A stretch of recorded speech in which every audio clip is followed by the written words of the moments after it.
I was a victim of body shaming when I was growing up. Uh, I mean, it had a major impact in my life when it comes to achieving something or trying to achieve something.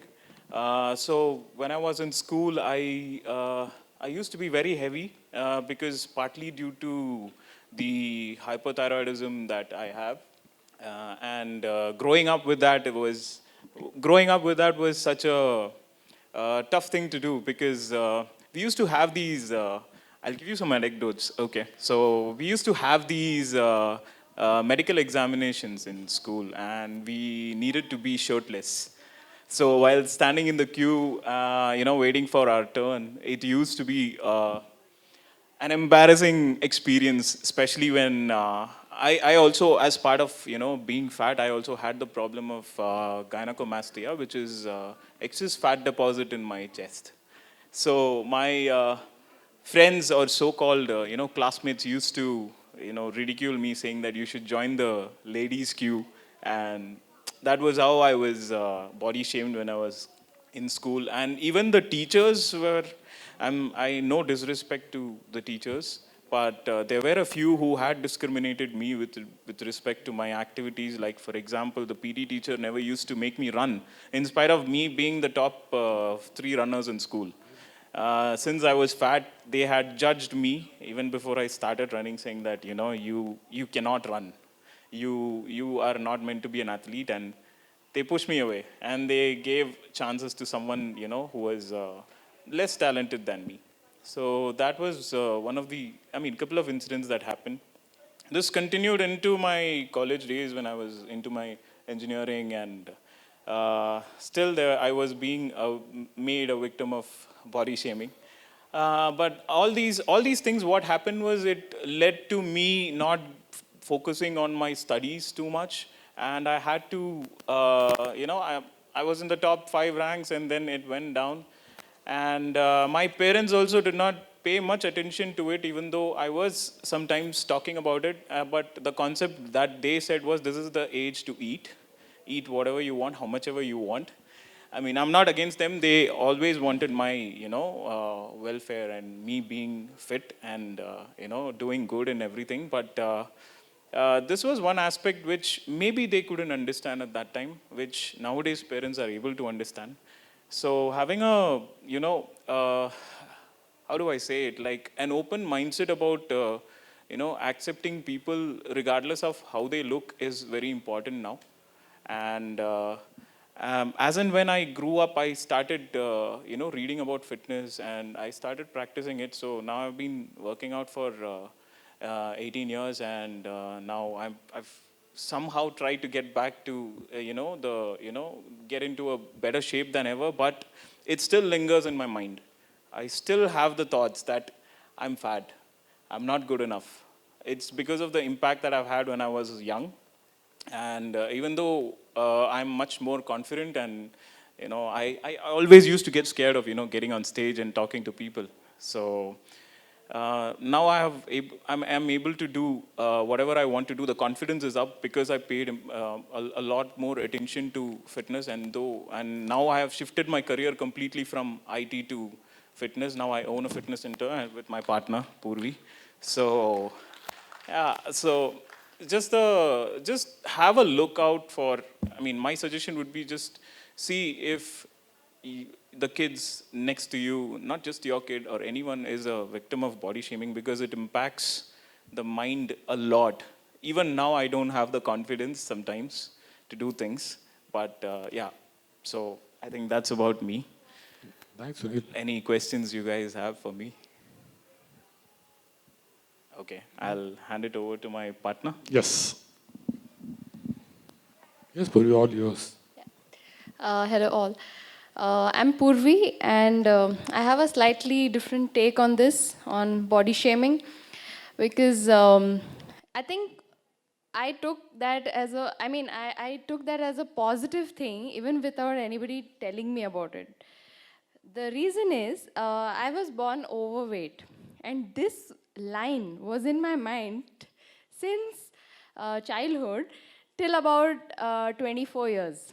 Okay, that is when, after 24 years, I realized there is nothing called baby weight. Okay, so till then, I used to always feel confident that, yeah, I have the baby weight, this is how I'm going to be. Let people talk what they want to talk. So, in spite of being body shamed in school by when we have this annual checkups, like how Sunil mentioned, I used to be really shy on getting on the weighing scale. Because I'd be like, oh my God, okay, now what is the number going to show? It's going to be the highest in the class and all that. So I used to be really scared. But then, one thing in my mind, I don't know, it's just in me that I don't really care what the other person is, doing next to me. But at the same time, I'm very conscious about myself. So that's how it used to be in my school days. But one good thing which my parents did and which I was really interested in was dancing. So I was always into dancing since I was in second standard. I started off with Bharatnatyam. So when you are into some kind of art and some kind of extracurricular activity, you are never afraid of stage.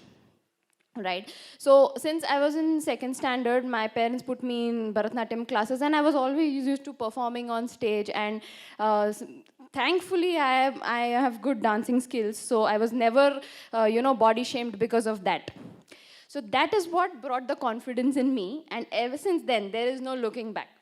I have always been dancing, whether it is Bharatnatyam or whatever. In fact, I know Mr. Bala because of dancing with his daughter. So I was always into dancing, and that was one thing why I was never scared of being what I am. So I was really overweight, and the day I started thinking about losing weight was when I actually got injured due to my weight. And that day, I still remember the doctor told me, your knee would have been worse if you were thinner. Because of the fat around my knees, I actually, saved my knee. So that is when that is one day where I was really happy that, okay, it's not that bad to be fat. But yes, you need to, there comes a point where you need to think that if it is really, worth doing something for your body. That is when I started, focusing more on fitness, keeping dance as my passion. And that's where the journey of fitness began. I was in IT too. So, we both have that thing in common, wherein, we both were IT professionals and turned into, fitness professionals now. So for me, body shaming it's just about, people will talk, but it is, I'm talking from the point of view of a teenager. Okay, when you're a kid, yes, it depends on how your parents are, taking body shaming as, and how they are, educating you about it. But when it comes to teenage, it is about you on, as to how you are taking it and how you want to make yourself better. So for me, what I did was I continued dancing, and I continued working on myself to be a better dancer and to be a fitter person. Weight loss just happened as a result. So that was my story. Thank you. Hey, Purvi, now that you both run a fitness studio in near Whitefield, I'm sure you get a lot of kids and parents that come over there. Again, I'm going to ask this question. Where are parents wrong when it comes to fitness? Yeah, And I'm using the word wrong because I personally believe it's wrong. People tell me, no, but there's no right and wrong. There are different ways. But I still believe when it comes to certain issues, there could be a right and wrong. Yeah. Yes, there are many reasons actually. One of them just happened recently. We had a client in the gym. One man came with two of his kids, and he asked us, "Madam, do you have dance classes?" I said, "Yes, we have freestyle kids happening on weekends." But he said, "Okay, I want everyday dancing." I said, "Why do you want everyday dancing?" He's like, "For fitness." Okay, so I said, "We are a gym and a dance class, but we have fitness classes every day, but dance classes 2 days in a week." So he asked me why, I don't want fitness classes for my kids. They are already fit. So I said, "How do you know they are already fit?" "No, because they're very thin." This is one of the most common reply, anybody would give. She's thin, or they are thin. Why do they need, fitness? So I think the parents need to really be educated. They read. I know they read. They watch TV. They watch small kids doing awesome, amazing stuff. but they don't want to incorporate that, right in their house. That's what I feel. So, Sunil, yeah. Yeah, a point to add is that people try to give a definition to fitness. If you run fast, if you're able to, do certain things, certain set of activities. If he is able to play basketball, and yeah, they're restricting themselves to the idea of fitness. The idea of fitness is to be you better than you when you were yesterday. So you being a better self than yourself yesterday.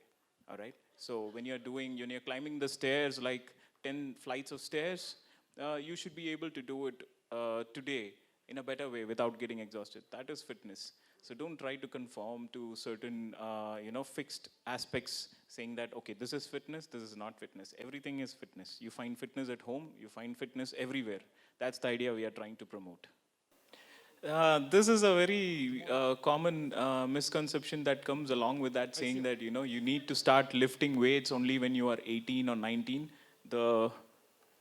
Sorry. Oh, okay. So the question is, she In has. simple, let me just interview a bit. I mean, sorry, mom, but all she's saying is, I've got twin sons, 13 years old, getting in teenage. They want to go into fitness and bodybuilding and all that, and she better be worried about them right now. You know what I mean? They're going to be wooing all the women out there in the classes, and they want to build their body for that. That's the question. Is it? So that's what. So I'm trying to address that misconception that comes along with that, saying that kids need to lift only after 18 because they'll be short. The growth hormones in your body function well when you are between around the ages of 10 to 12 or maybe 13 for some people. So getting into any sort of activity, that is the best age to get into any sort of activity. Yeah, it could be like the gymnasts who practice for the Olympics, they start out at 8 or even 6. Some people, they start out at 6. But you see their physiques, they're absolutely chiseled. And they're extremely fit and flexible. So there is no particular limitation as to this is the age you need to do, this is what you need to do. It's about their preferences, it's about their likes and dislikes. My suggestion would be to, ask them to get into everything, but with the right trainer. The training is absolutely important in creating or destroying a talent. So you need to ensure that you have the right trainer. It maybe he might be qualified, but he may not have the right ideas about what exercises to give. So and it could be vice versa too. Like he might be extremely good at exercises, but not good at making your kid understand or making you convincing you. So you need to be there at every step when he or she is doing it, and make sure that he's getting the right guidance, because the right kind of trainer can change lives. You have anything to add? No, I think he's added it all. But yeah, so one thing what I want to add is when I was doing one of my fitness certifications, so the trainer was from US. He was from the US Army. Okay, and since he himself is a trainer, he had a son who was 10 years old. Okay, and he has started training him from the age of 6, and by the time he was 11, he could actually do 15 push-ups along with his father, which I don't think in India parents even think about making their kids doing push-ups and pull-ups at the age of, they're like abhi to bachcha hai, khane do usko. That's how it is. So I don't think there is a real age of it. But yes, if they are comfortable doing what they are doing, and if they're not doing anything over the board, then I think it should be fine. So I think you should let them go to the gym. Hope that answers your question. Anything else? Thanks, guys. Okay. Thank you so much. Thank you very much.